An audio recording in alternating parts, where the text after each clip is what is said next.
السلام عليكم ورحمة الله وبركاته. حبايب قلبي، ازيكم؟ يا رب تكونوا بخير. اهلا وسهلا بيكم في قناة ابداعات فرح. النهارده ان شاء الله فرح جايه لكم كده بوصفة بسيطة، عشان خاطر طبعا الفلفل موجود في السوق كتير ورخيص جدا، بتجيبيه ب5 وب7 واقصاها ب10 جنيه، اللي هو الفلفل الحار. انا جايبه كيلو ونص ب10 جنيه. حابه اوريكي كده طريقه حلوه جدا جدا للهريسه، الهريسه الخضراء. احنا عاملين على القناه بتاعتنا قبل كده الهريسه اللي هي بالشطه الحمراء، لكن النهارده هنعملها بالشطه الخضراء او بالفلفل الاخضر.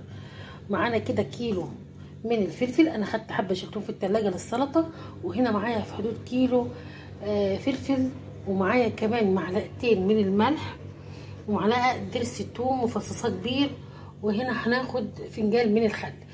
دي كل المكونات بتاعتنا، وهناخد حبه زيت هنغطي بيها الوش في الاخر بعد ما نخلص ده كله. زي ما حضراتكم شايفين الفلفل طريقه سهله جدا جدا جدا واعتمديها. عامله الهريسه المطبوخه اللي هي بتسويها على النار وحاطه لكم على القناه. اما دلوقتي هعمل الهريسه اللي هي بدوبك بنقطعها ونوضبها ونضربها في الكبه بالحاجات دي كلها، وعلى طول هغطيها في الزيت واحطها في الفريزر. اما المطبوخه تلاقيها برضو على قناه ابداعات فرح، اللي حابب يشوفها دي بتتسوى على النار، دي بتقعد في باب التلاجة والله العظيم بتقعد بالسنين، بتقعد عندي يعني فتره طويله جدا. في مره قعد عندي البرطمانات في حدود سنتين، عملت كميه وقعدت معايا سنتين ما شاء الله. الهريسه من الحاجات اللي بتقعدي معاكي فتره طويله جدا جدا. فانا دي هعملها مش مطبوخه، مش هسويها على النار، فدي هتتعمل بطريقه سهله جدا جدا، وبس هحطها في الفريزر. نبدا ونقول بسم الله، وهناخد الفلفل بتاعنا ده هنشيل منه القمع ده وهنخليها بالبذر، لان البذر ده اللي بيحتفظ بيها لفتره طويله، وده اللي بيخلي الهريسه مشطشطه وحلوه كده، تستخدميها في الاكلات زي الكبده والسمك وحاجات كتيره جدا جدا. وحبه المحشي طبعا بيحبوا حبه هريسه، بيخلي الموضوع حلو جدا جدا. طبعا الهريسه احنا في ناس عاشقه للهريسه، الشطه بتبقى جميله جدا جدا في بعض الاكلات. ويلا كده نبدا ونقول بسم الله. هنقطع الفلفل ده كله وهنجهزه، وهرجع لكم ونشوفه خطوه بخطوه مع بعضينا ان شاء الله.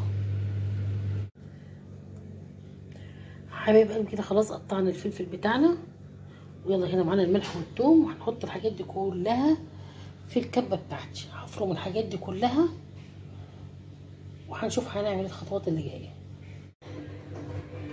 كده حطينا الفلفل في الكبه بتاعتنا كده زي ما حضراتكم شايفين، ودلوقتي هنضيف الملح والثوم وهنفرمهم فرمه حلوه جدا، وهنشوف احلى هريسه مع بعضنا. ومننساش هنضيف كده حبه الخل، زي نص فنجان من الخل. يلا بينا ونقول بسم الله.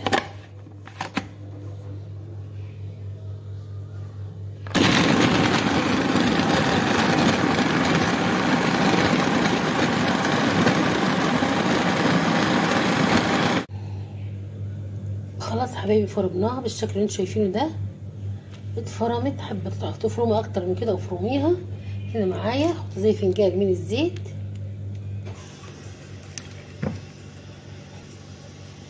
هبدا اقلبها كده في الزيت. ريحه الثوم والشطه عاملين انقلاب في المطبخ عندي كده خلاص. ومعايا هنا البرطمان ازاز ونضيفه زي الفل ومنشفاه وغسلاه.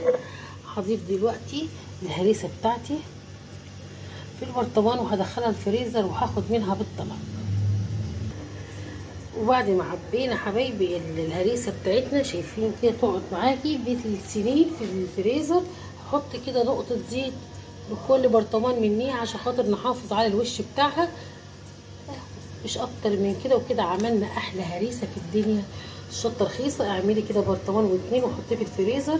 يا رب الفيديو بتاعك تكوني النهارده استفدت منه. لو استفدت من الفيديو بتاعي لو حاجه بسيطه، اعملي لنا لايك بالله عليك، اعملي لايك وشير واشتراك في القناه.